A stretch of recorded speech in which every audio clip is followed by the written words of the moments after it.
बिस्मिल्लाहिर्रहमानिर्रहीम। मैं हूं असद खरल और आप देख रहे हैं मेरा यूट्यूब चैनल। नाजरीन, ये जो गुज़श्ता हफ्ता गुज़रा है ये पाकिस्तान के सियासी मंजरनामे पे बहुत अहम असरात मुरतब कर सकता है और आने वाला जो सियासी मंजरनामा उस पर इस हवाले से जो ये पेशरफ्त हुई है इसके बहुत सारे असरात हो सकते हैं। नाजरीन, आपको बताएं कि गुज़श्ता हफ्ते के दौरान आसफ जरदारी साहब और नवाज शरीफ साहब के मबाइन 3 मरतबा जो टेलीफोन रब्ता हुआ है और उन टेलीफोन जो रब्ता हुआ है उसके अंदर PDM का आइंदा का लाहे अमल और जो हिकमत अमली है उस पर भी गौर हुआ है। लेकिन ये आपको मैं बताता चलूँ कि इस हवाले से जरदारी साहब और नवाज शरीफ साहब जी को मीटिंग है, इसके पसे पर्दा क्या वो मुहरकात थे कि एक हफ्ते के दौरान 3 मरतबा आपस में इनके जो टेलीफोनिक रब्ता हुआ है। तो उस हवाले से मैं आपको बताता चलूँ कि ज़राए ये दावा कर रहे हैं कि आसफ जरदारी साहब और इस्टेब्लिशमेंट की मुश्तरका कुछ जो लोग हैं, कुछ शख्सियात जो हैं, उनके ज़रिए एक मुलाकात हुई या आपस में एक रब्ता हुआ। उस रब्ते के हवाले से बहुत सारी चीज़ें जो हैं वो डिस्कशन में आई और उस हवाले से जरदारी साहब जो है उन्होंने नवाज शरीफ साहब और उनका जो 3 मरतबा रब्ता हुआ है कि नवाज शरीफ साहब जो है वो आगे क्या स्ट्रेटजी बना रहे हैं, जरदारी साहब क्या है और जो आपस में कौन से ऐसी जो चीज़ें हैं जिस पे इत्फाक हो सकता है। ज़रा ये दावा कर रहे हैं कि अगर तो ये मुज़ाकरात कामयाब हो जाते हैं तो फिर आइंदा जो आने वाले दिनों में जो PDM की तहरीक है इसके गुब्बारे से हवा निकल सकती है, ये दम तोड़ जाएगी। लेकिन दूसरी तरफ अगर ये मुज़ाकरात नाकाम होते हैं तो PDM की जो तहरीक है उसमें मज़ीद तेज़ी आती हम देख रहे हैं। अब मामला ये है कि ये जो सारी चीज़ें हो रही हैं इस हवाले से कौन सी ऐसी चीज़ें हैं जिस पर हुकूमत को दबाव में लाया जा सकता है। नाज़रीन, नवाज शरीफ साहब और मरियम साहिबा जो हैं वो इस बात पर और मौलाना फजल रहमान साहब बज़िद है जरदारी साहब के ऊपर वो कि जनाब दबाव डाल रहे हैं कि हमें इस्तीफ़े दे देने चाहिए। ताहम जरदारी साहब जो है वो किसी सूरत अभी तक इस मामले पे कन्विंस नहीं हो सके, बल्कि उन्होंने ये कहा है कि इस्तीफ़ों का जो ऑप्शन है हमें आखिरी ऑप्शन के तौर पर इसे इस्तेमाल करना चाहिए, फ़िलहाल हमें इस ऑप्शन पे नहीं जाना चाहिए। तो दूसरी जानब अगर देखा जाए तो नून लीग जो है उसके अंदर भी एक डिवीज़न जो है दिखाई देती है। हमने देखा कि शहबाज शरीफ साहब, हमजा शहबाज और मरियम साहिबा की मुलाकात हुई है और उस मुलाकात के अंदर भी मरियम साहिबा ने शहबाज शरीफ साहब और हमजा को ये कायल करने की कोशिश की है कि हमें इस्तीफ़े देने चाहिए ताकि हुकूमत जो है उसके पास कोई ऑप्शन ना रह जाए नए इंतखाबात का। दूसरी जानब पीपल्स पार्टी जो है वो किसी सूरत इस्तीफ़े देने के लिए तैयार नहीं, और ना सिर्फ पीपल्स पार्टी बल्कि नून लीग की जो क़यादत है, जो अक्सरीती लोग हैं जिसमें शहबाज शरीफ साहब भी जो नून लीग के सदर हैं वो भी नहीं चाहते कि हमें इस्तीफ़े देने चाहिए। तो अब मामला ये है कि एक तरफ तो नून के लीग के अंदर ही एक बहुत बड़ी डिवीज़न है और ये भी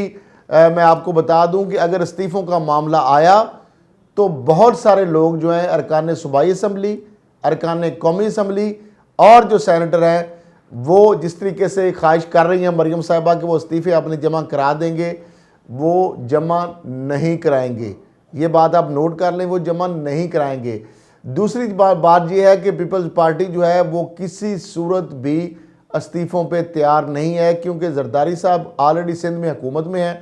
तो वो 2-2.5 साल की जो हुकूमत है पहले उससे ख़त्म करके उनको क्या मिलेगा। वो इतना बड़ा जुआ खेलने के लिए किसी सूरत फ़िलहाल तैयार नहीं है। तो अब जब ये सूरत हाल होगी तो अंदर ही हम रिफ्ट देख रहे हैं PDM के अंदर, तो फिर ये किस तरह कामयाबी की तरफ हमकिनार होता है इस तारीख को हम देख सकते हैं। अब दूसरी जानब ये है कि राना सनाउल्लाह साहब जो हैं उन्होंने भी ये बात की है। उन्होंने ये कहा है कि जनाब 13 दिसंबर का जलसा है उसके बाद ये जो है इस बात का तयन होगा कि हमने कौन सा ऑप्शन इस्तेमाल करना है। क्या हमने रैलियां जो है निकालने का ऑप्शन इस्तेमाल करना है,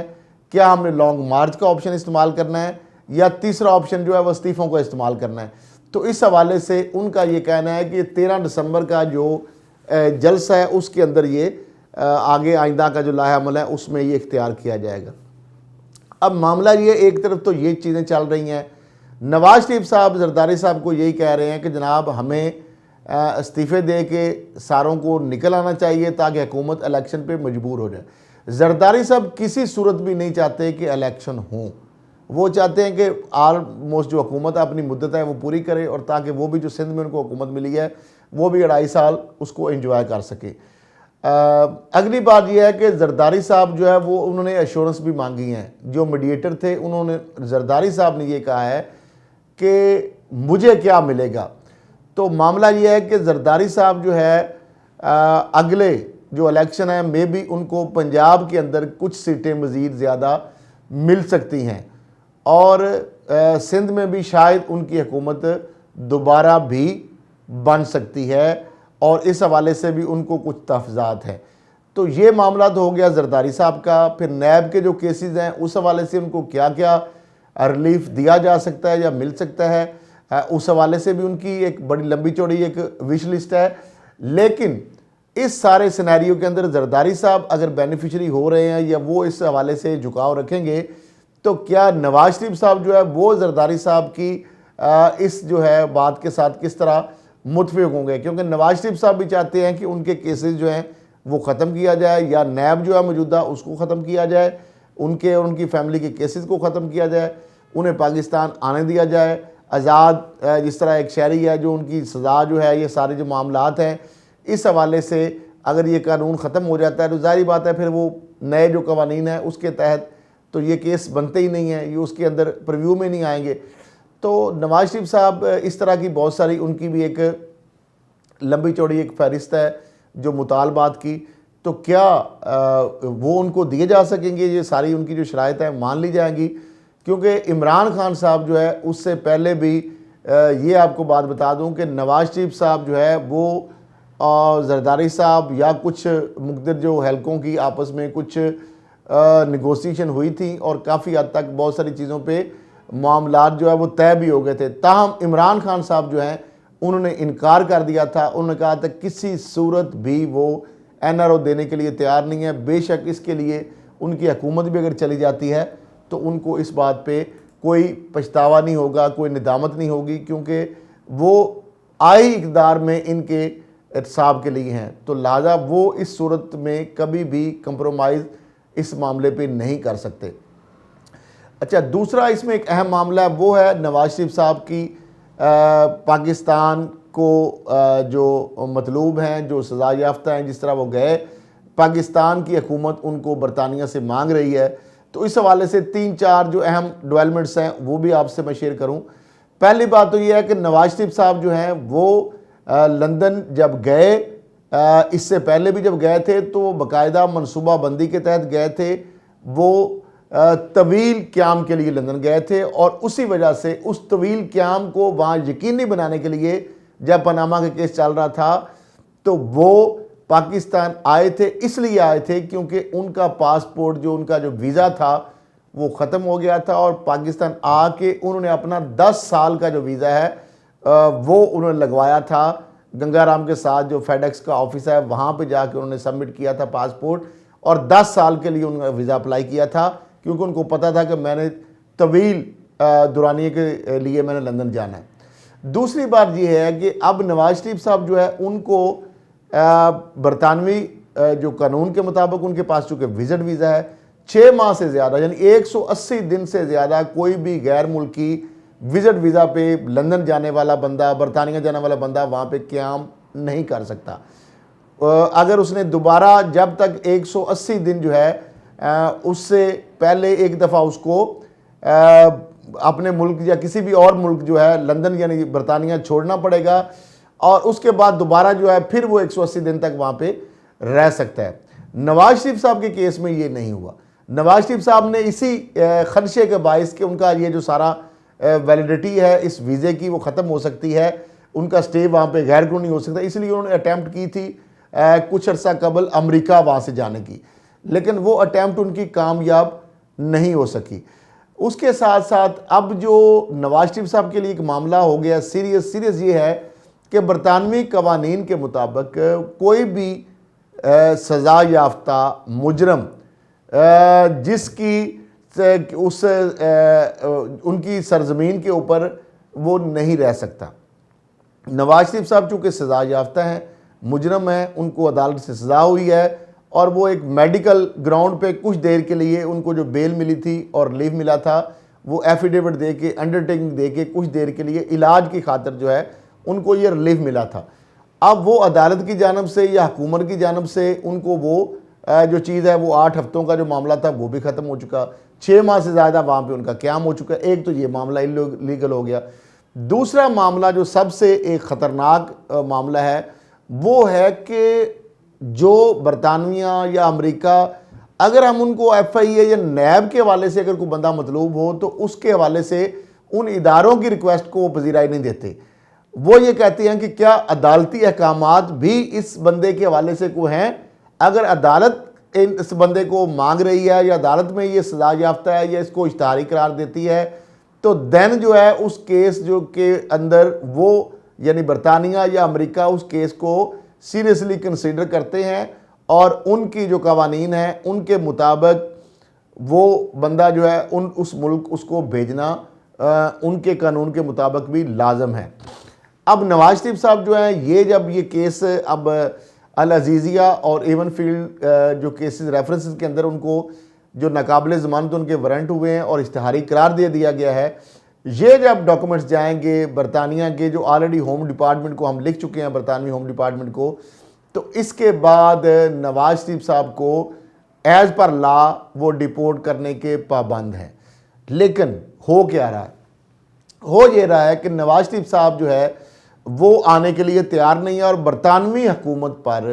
दबाव डालने के लिए नवाज शरीफ साहब ने कौन कौन से चैनल इस्तेमाल किए हैं तो इस हवाले से मैं आपको बता देता हूँ। नवाज शरीफ साहब ने 2 जो इस्लामी मुल्क हैं उनके ज़रिए बरतानवी हुकूमत पर वो दबाव डलवा रहे हैं कि नवाज शरीफ साहब को पाकिस्तान डिपोर्ट ना किया जाए। इस तरह इंडिया के अंदर जो उनकी लॉबी है मजबूत, वो बरतानवी हुकूमत के ऊपर दबाव डाल रही है कि नवाज शरीफ साहब को पाकिस्तानी हुकूमत के हवाले ना किया जाए, उनको डिपोर्ट ना किया जाए।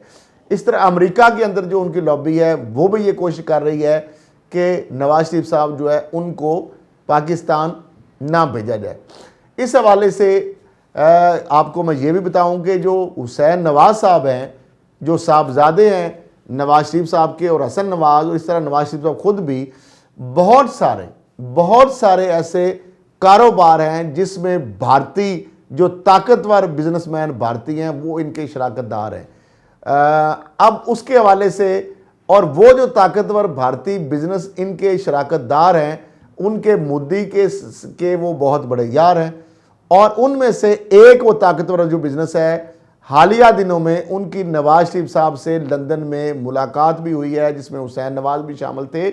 उस मुलाकात के दौरान उन्होंने नवाज शरीफ साहब को ये एश्योरेंस दी है कि आप जो है आपको पाकिस्तानी हुकूमत के हवाले हम नहीं करने देंगे, हम इस हवाले से इन्फ्लुएंस अपना इस्तेमाल करेंगे, लेकिन उसके लिए उन्होंने कुछ शराइत रखी हैं। अब वो क्या शराइत हैं मैं आपको बड़ी खौफनाक चीज़ें हैं, लेकिन उस हवाले से कुछ चीज़ें आपके सामने आ चुकी हैं और आइंदा आने वाले दिनों में कुछ चीज़ें वो शराइत वही हैं जो अल्ताफ़ हुसैन को इस्तेमाल करते थे वो, और अल्ताफ़ हुसैन के ज़रिए जो चीज़ें करवाई जाती थी और इसीलिए अल्ताफ़ हुसैन को पाकिस्तानी हुकूमत के हवाले नहीं किया गया। अब अल्ताफ़ हुसैन वाला रोल जो है वो नवाज शरीफ साहब जो है उनके ज़रिए वो मुल्क दुश्मन जो हमारी कूतें हैं, जो ताकतें हैं, वो करवाएंगी। नवाज शरीफ साहब जो है उन्होंने इस बात पे उन्होंने कहा कि अगर आप ये अश्योर करेंगे कि ये चीज़ें हमारे एजेंडे के ऊपर आप चलेंगे तो हम आपको यकीनदानी कराते हैं कि आप जो है आपको पाकिस्तानी हुकूमत के बरतानवी हुकूमत जो है उसके हवाले नहीं करेगी, डिपोर्ट नहीं करेगी। और इस हवाले से कुछ दिन कबल या कुछ हफ्ते पहले नवाज शरीफ साहब के हवाले से जो ख़ास चीज़ें जो उनकी जानिब से कही गई उससे आपको अंदाज़ा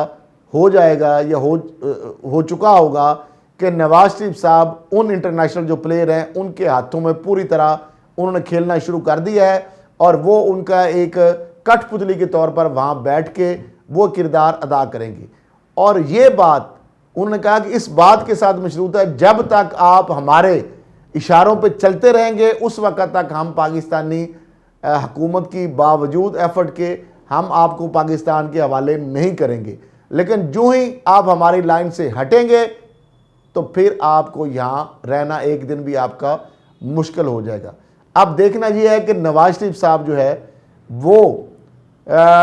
कब तक उनके इशारों पे चलते रहेंगे और कब तक उनको सर्व करते रहेंगे।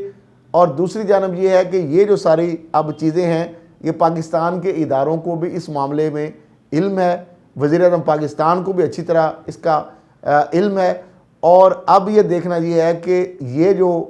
मामलात हो रहे हैं और जनवरी के हवाले से जो इमरान खान साहब ने डेडलाइन दी है और फवाद चौधरी साहब ने भी कहा है, शिबली फराज साहब ने कहा है, शहजाद अकबर ने दावा किया है कि जनवरी तक नवाज शरीफ साहब को वो पाकिस्तान ले आएंगे। ये किस बुनियाद पर कह रहे हैं? मैं ये कह रहा हूँ, मेरे पास जो इतलात हैं कि नवाज शरीफ साहब जनवरी तक भी ये हुकूमत उनको वापस ना ला सके। और दूसरी जानब नवाज शरीफ साहब जो है उन्होंने कुछ सीनियर वहाँ पे जो वकला हैं उनसे रब्ता किया है और एक लीगल टीम जो वहाँ पे वो खड़ी कर रहे हैं और उस हवाले से जो कुछ लेकुनाज हैं, जिस तरह उन्होंने बताया कि 6 माह से ज़्यादा वो वहाँ पे क़याम नहीं कर सकते थे तो उन्होंने कर लिया क़याम, फिर वो इश्तहारी यहाँ से अदालतों ने करार दे दिया, उसके बावजूद डिपोर्ट उसको अगर नहीं करना तो उस हवाले से क्या चीज़ें हैं। और वो हॉस्पिटल में दाखिल होकर या डॉक्टर से लिख के भी भिजवा सकते हैं कि ये सफ़र के काबिल नहीं है। तो इस तरह की चीज़ों पे अब नवाज शरीफ जो है वो इस चीज़ों पे ऑप्शन पे भी गौर कर रहे हैं कि ताकि पाकिस्तान जो है वो किस सूरत भी उनको हुकूमत पाकिस्तान ना ला सके। तो आने वाले दिनों में अब देखते हैं कि क्या मौजूदा हुकूमत जो है वो प्रवेल करती है या नवाज शरीफ साहब के जो आलमी जो कूतें हैं जो नवाज शरीफ साहब को बचा रही हैं वो इस हवाले से कामयाब होती हैं या रियासत पाकिस्तान कामयाब होती है। ऊँट किस करवट बैठेगा ये आने वाले दिनों में आपको पता चल जाएगा। आज के लिए इतना ही, इसी के साथ इजाज़त दीजिए। अल्लाह हाफिज़।